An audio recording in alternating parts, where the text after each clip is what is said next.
Bonjour à toutes et à tous, bienvenue sur ma chaîne YouTube. Je m'appelle Esther et c'est un réel plaisir pour moi de vous retrouver pour cette nouvelle vidéo.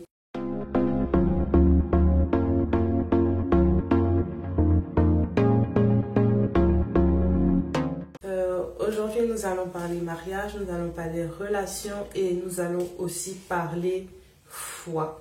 Nous allons parler de Dieu parce que, mine de rien, ma chaîne, en fait, c'est aussi mes expériences de femme chrétienne et je rends grâce à Dieu déjà qu'il me donne l'opportunité de pouvoir m'exprimer sur certains sujets très importants en fait de la vie de femme, de la vie d'épouse, de la vie de jeune femme chrétienne et de maman chrétienne, et ce n'est pas un acquis. Et voilà. Aujourd'hui, je voulais simplement parler avec vous de l'importance en fait d'avoir Dieu dans sa vie et surtout dans sa relation conjugale et éventuellement dans son couple, que ce soit au niveau des fiançailles ou des fréquentations, l'importance en fait d'avoir Dieu comme base et comme pilier. Nous savons que beaucoup de personnes aujourd'hui se lancent dans des relations sans forcément peser en fait ce que cela implique. Beaucoup de gens se lancent dans des relations juste parce que on trouve le gars beau ou on trouve la fille belle, et en fait les gens ne réalisent pas à quel point la personne avec qui on peut être en fait peut avoir de l'impact dans notre vie, et après se casse la figure et on se pose des questions: qu'est-ce qui n'a pas marché, pourquoi ça se passe comme ça, pourquoi c'est ceci, pourquoi c'est cela. Ces derniers temps je me suis connectée sur Facebook et j'ai vu qu'il y avait tellement d'histoires d'infidélité, tellement d'histoires de mensonges, de trahison dans le couple, etc. Et ça m'a donné aussi vraiment envie de faire cette vidéo-là. Parce que je pense que c'est important que nous revenions aux bases en fait et que nous connaissions vraiment l'importance en fait véritablement d'avoir Dieu comme pilier dans un couple. Ok, mon couple n'est pas parfait. Je suis mariée depuis seulement 1 an et demi, mais de ce que j'ai pu voir, de ce que j'ai pu vivre avec mon mari, de mes propres expériences en tant qu'épouse, j'ai compris que en fait, tu ne peux pas réussir véritablement un mariage selon Dieu si ce Dieu-là en fait n'est pas la base de votre union en fait. Nous savons que le mariage n'est pas une institution humaine, c'est une institution divine. C'est Dieu qui a institué le mariage, c'est Dieu qui a créé le mariage, et nous pouvons le lire en fait dans notre Bible, en tout cas voilà. En tant que chrétien, nous savons que c'est Dieu qui a institué le mariage. Donc au commencement, dans la Genèse, on voit Adam et Ève, etc. Dieu les bénit et dit voilà. Donc c'est Dieu qui a institué le mariage en fait, et du coup, ce sont ses règles à lui qui doivent s'appliquer pour ce mariage-là. Ce sont ses règles à lui, ce ne sont pas des règles humaines, ce ne sont pas des règles inventées par je ne sais qui, mais ce sont les règles qui sont contenues en fait dans ce livre qui est un manuel de référence, comme dit mon pasteur, un manuel de référence en fait pour tout chrétien. Ok. Et ce manuel de référence là nous dit dans Ecclésiaste 4 au verset 12 que la corde à 3 fils ne se coupe pas facilement.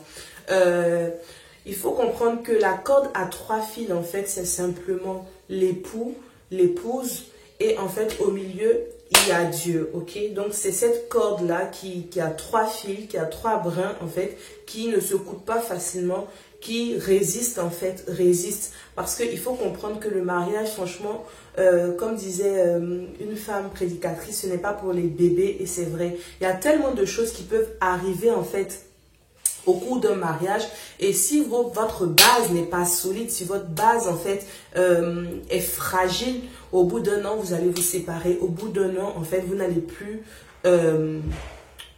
au bout d'un an en fait vous allez vous détester en fait, et on ne se marie pas pour divorcer, on se marie pour accomplir une destinée ensemble, on se marie pour vivre toute une vie ensemble en fait. C'est vrai qu'aujourd'hui, disons même que le divorce est devenu une norme en fait, une norme dans la société, c'est devenu une norme. 50% des mariages se soldent par un divorce. Vous vous rendez compte? C'est comme si, voilà, c'est normal, quoi. Certaines personnes même se marient en se disant, de toute façon, si ça va pas, on peut divorcer. Alors qu'en tant que chrétiens, nous ne nous marions pas avec cette pensée-là, en fait, de divorcer. Nous nous marions en nous disant que nous allons rester ensemble jusqu'au retour du Seigneur Jésus ou jusqu'à ce que la mort nous sépare. D'ailleurs, c'est ce qu'on dit dans les vœux à l'église, en fait. Ok? Mais comment, en fait, pouvons-nous faire pour éviter, en fait, d'en arriver là, pour éviter que les circonstances de la vie, les difficultés liées au mariage, au caractère, etc., puissent avoir un impact négatif et toxique, en fait, sur notre mariage, sur notre relation. Personnellement, j'ai trouvé vraiment une équation simple, en fait, et je pense que si nous voyons les choses de cette façon, on pourra plus résister, en fait. On pourra plus résister. Il faut comprendre que avant toute chose, l'époux ou l'épouse dans un mariage s'engage d'abord envers Dieu. Ok? D'où l'importance vraiment que ce soit lui la base. On s'engage d'abord envers Dieu avant de s'engager envers notre époux. Nous sommes chrétiens et du coup, nous avons promis à Dieu de mener une vie saine. Nous avons promis à Dieu de mener une vie qui lui est agréable. Et dans cette vie qui est agréable là, on choisit de travailler notre caractère, ok, pour être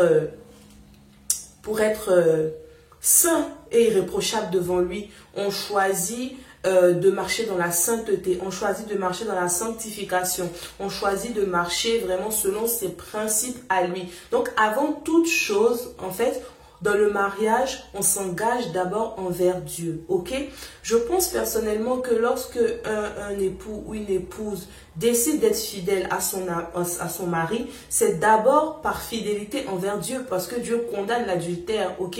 Le truc, c'est que si tu t'engages dans le mariage en te disant que tu fais simplement ça pour ton mari, à un moment, tu risques de flancher, parce que ton mari risque de te faire quelque chose qui va te faire tellement mal, en fait, que tu peux vouloir lui rendre la monnaie de sa pièce et ou tout simplement en fait ce pourquoi même tu t'es marié avec cette personne disparaît au fil du temps et du coup tu réalises que bof quoi, il n'y a plus rien qui me retient, il n'y a plus rien qui m'empêche de faire certaines choses et là tu commets des erreurs. D'accord, je parle de l'infidélité parce que c'est l'un des plus courants, l'un des problèmes les plus courants, mais il y a beaucoup d'autres choses, ok? Mais avant tout, en fait, nous nous engageons envers Dieu. Un homme qui a la crainte de Dieu sera difficilement trouvé infidèle parce que avant de considérer son épouse, il va considérer sa relation avec Dieu. Une femme qui a de la révérence envers Dieu, qui a du respect envers Dieu, qui honore Dieu dans son corps, dans ses actions, aura du mal en fait à manquer de respect à son mari parce que avant tout c'est Dieu qui lui demande en fait d'ouvrir la bouche avec sagesse, c'est Dieu qui lui demande de parler avec amour, c'est Dieu qui lui demande d'honorer son mari, c'est Dieu qui lui demande de respecter autrui. Donc avant toute chose en fait, comment nous voyons notre relation avec Dieu? Qu'est-ce que Dieu nous demande? Une fois que nous avons calé cette relation avec Dieu, avec notre mari ou notre épouse, en fait, les choses vont découler. Et là, vraiment, je pense que c'est quelque chose qui m'a libérée dans ma propre vie de couple en fait, ok? Parce que finalement, tu fais juste ta part, pas en fonction de ce que ton mari ou ta femme fait, mais tu fais simplement ta part vis-à-vis de Dieu, parce que c'est ce que simplement il te demande en fait. Une fois que tu fais ça, crois-moi, tu seras libéré des frustrations, tu seras libéré de toute forme de compromission, etc. en fait, parce que tu vas te dire simplement, Seigneur, je le fais par amour pour toi. Même quand ton mari ne sera pas digne selon toi de ton respect, tu vas le faire parce que Dieu te le demande et tu veux être obéissante au Seigneur, d'accord? Il y a un verset que j'aime beaucoup, je ne sais plus c'est dans quel livre, mais je sais que dans le Nouveau Testament où Marie, je crois quand l'ange est venu lui annoncer que elle allait porter Jésus, etc. Elle a dit, je suis la servante du Seigneur, qu'il me soit fait selon sa volonté. Et moi, c'est un verset qui me marque en fait. Nous sommes des épouses, nous sommes servantes du Seigneur aussi dans notre foyer.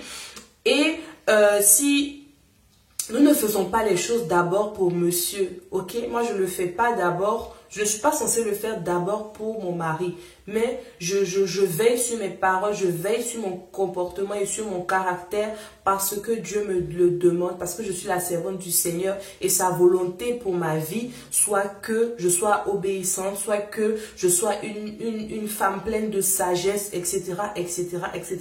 Croyez-moi, si vous voyez les choses comme ça, c'est ce qui fera la différence dans votre couple et vous-même, vous allez vous sentir plus libéré, moins stressé, moins frustré en fait, parce que tout simplement, vous n'allez plus attendre que votre conjoint fasse les choses positives pour les rendre, mais vous allez simplement les faire parce que Dieu vous le demande. Donc voilà, vous réalisez maintenant que en fait, la base en fait spirituelle d'un mariage n'est pas à négliger. Elle n'est pas à négliger en fait. Et cela s'applique même dans les fiançailles en fait. Ok? Ça commence là. Ça ne commence pas quand on se marie. Ça commence maintenant. Mettez les bases. Mettez de l'ordre dans votre relation avec Dieu.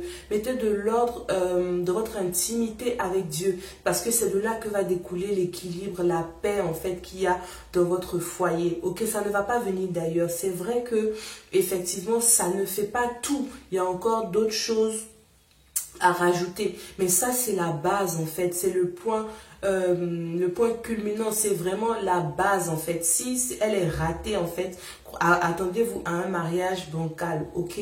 Attendez-vous à un mariage bancal. Et ce que nous voulons, ce ne sont pas des mariages bizarres qui, au bout d'un an, en fait, volent en éclats. Nous voulons des mariages, en fait, qui inspirent d'autres. Nous voulons des mariages selon Dieu. Nous voulons des mariages qui honorent même l'institution, ok? Et nous voulons que Dieu prenne plaisir dans notre couple. Alors, vraiment, ne négligeons pas la base spirituelle, ok? Ne nous lançons pas dans des relations juste parce que ne faisons pas les choses dans notre mariage juste pour l'homme même d'abord ou pour la famille ou que sais-je encore. Faisons les choses pour Dieu. Une fois que nous allons commencer à faire ça, nous allons voir la différence dans notre propre attitude et même dans l'atmosphère même de notre maison.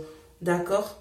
Voilà, donc c'est ce que je voulais partager avec vous aujourd'hui. J'espère que cette vidéo vous a plu et qu'elle a parlé à un cœur, à une fiancée, à une épouse, à un époux, etc. Si vous n'êtes pas encore abonné à ma chaîne, je vous invite à le faire et aussi à partager cette vidéo autour de vous. Partagez-la avec une copine qui a besoin de l'entendre ou un pote voilà, qui va se marier et qui a besoin de quelques conseils. Ok, que Dieu vous bénisse et on se dit à plus tard pour une nouvelle vidéo.